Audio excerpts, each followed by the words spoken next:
Hello, good morning. Good morning mga kajinti. Nandito na si Ben, ang pobreng kaminero. Sumali ako dito, sumama sa mga bikers na pabike ni Kat Martinez. Kung meron pa kayo mga kaibigan, papuntayin nyo rito, iabol natin sa register dito sa atin. Mga kaibigan, kabarkada, kamag-anak. Ang asimbol namin sa umaga nito, mas masaya. alas 5:05 na. Hindi nyo po tawagan, hintayin po natin. Uli yata ako konti na lang po, alas 5 na ako dumating. Dito kami sa One Mall. Sa One Mall, Valenzuela.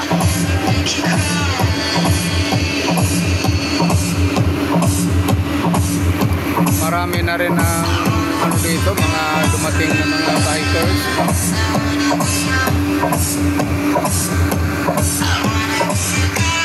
Muli, good morning sa ating lahat, mga kapobre.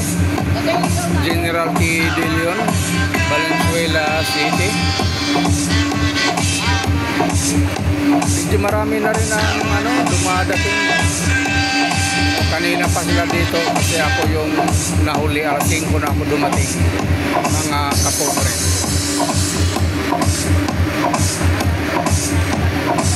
Yun na mga kajenti, ang update sa araw na ito, Sunday, January 2023, mga kapobre.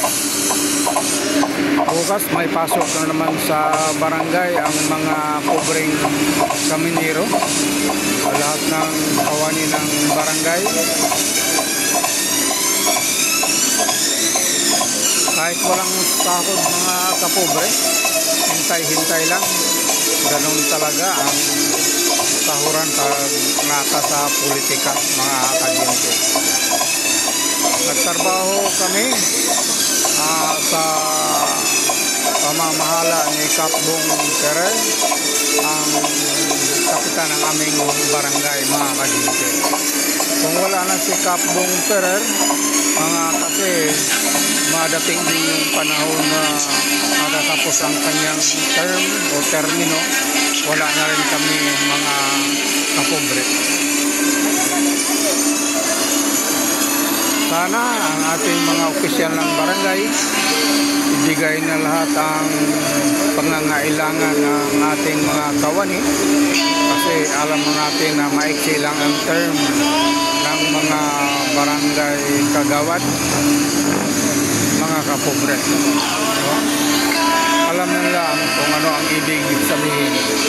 Hindi yung porke pagdating ng panahon magkahiwalay-hiwalay na, maitsapira na lang kami unay nga naglilingkod sa pamamahala ni Kapbong Ferrer ng ating barangay, General T. De Leon, lungsod ng Valenzuela. Yan lang muna mga kapobre. Ito lang,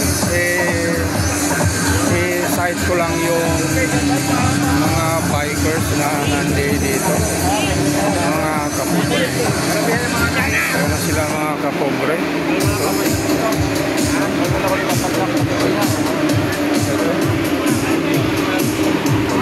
Ito na yung mga bike pala. Ito yung mga bike na parapol ni ito, may pangalan, Councilor Marlon Alejandro. Ayan, Councilor Marlon Alejandro. Itong tatlo walang pangalan. Walang pangalan itong tatlo. Ito namang tatlo kay Dr. Kat. Dr. Kat Martinez. At may mga naka-sikubag pa dito. Ang ano ito mga kajente, parapol ito mga kajente. Kung sinong papalarin mamaya, ako kahit hindi ko papalarin, papasalamat pa rin ako sa lahat ng mga sponsor na dito, lalo na sa ating buting Kapitan Kapbong Ferrer, mga kapobre. Nandito din si General T. De Leon, General T. De Leon. Maraming mga sponsor na yan.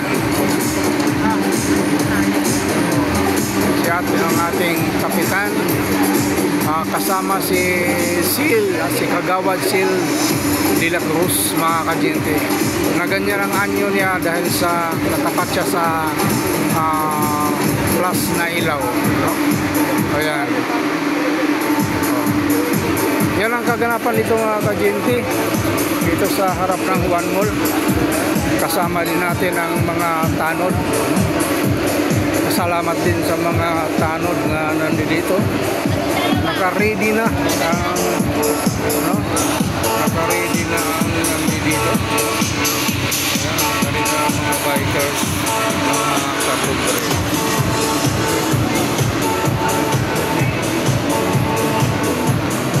Ayan ang mga kapobre.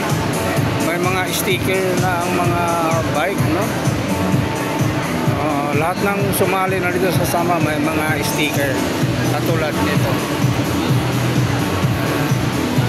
mga kapobre.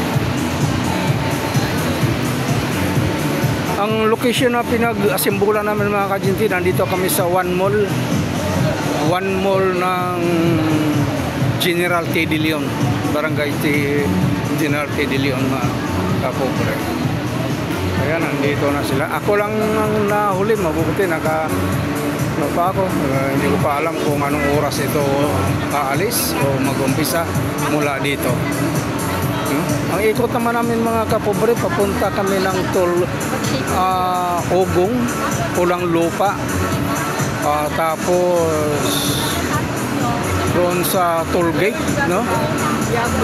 Paso de Blas, tapos Paso de Blas papuntang MacArthur Highway, yung MacArthur Highway papuntang People's Park, papuntang Karuatan, balik ng barangay, mga kapobre.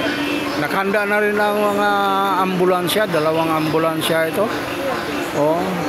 Sa 2 ambulansya ito, mga kapobre, no? May mga escort din kaming mangunguna sa amin, mga kapobre. Yan lang muna, mga kapobre. Muli, ito si Ben Ebenezer Ibanez, napasama dito sa mga